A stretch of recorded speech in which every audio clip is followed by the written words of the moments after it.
Je pensais au dessin, parce que l'art, c'est dessin. Après, la thérapie, c'est plus...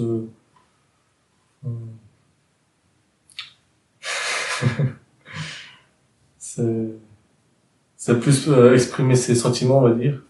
Donc pour moi, c'est expliquer ses sentiments à travers l'art, en fait. Oui, j'ai appris déjà la peinture d'acrylique, parce que j'en fais jamais. Et qu'on pouvait superposer plusieurs couches comme ça sur épaisseur de, une petite épaisseur de papier, je trouve ça quand même impressionnant. Ah oui, bah oui, j'étais content de venir là, ça permet de se libérer, de penser vraiment à notre dessin, à travers ses émotions, mais tout en dessinant, donc je trouve que c'est important quand même. Mais justement, je trouve ça intéressant de ce, ces cours, ces cours d'art-thérapie. L'intervenante était plutôt cool avec nous, en termes d'explication et on va dire de se mettre à l'aise aussi. C'est vrai que, on se sent bien quand elle est présente.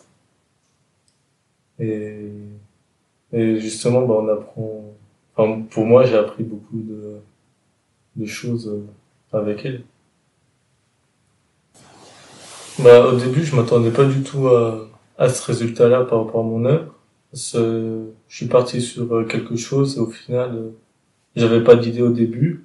Et c'est en finissant la première couche de peinture que en fait, je me suis rendu compte que j'ai eu plein d'idées en fait qui venaient par la suite. Et du coup, je les ai abouties sur le dessin en fait, avec le dessin. Et les idées me sont venues petit à petit, on va dire. Au début, j'avais pris certaines couleurs par rapport à mes origines.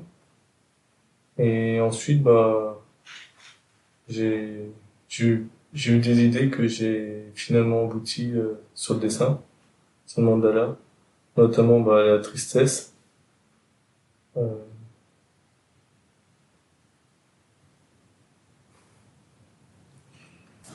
ah oui, je suis fier de mon mandala parce que je m'attendais pas du tout à ce résultat avec les idées que j'ai dans la tête, donc ouais, je suis assez fier.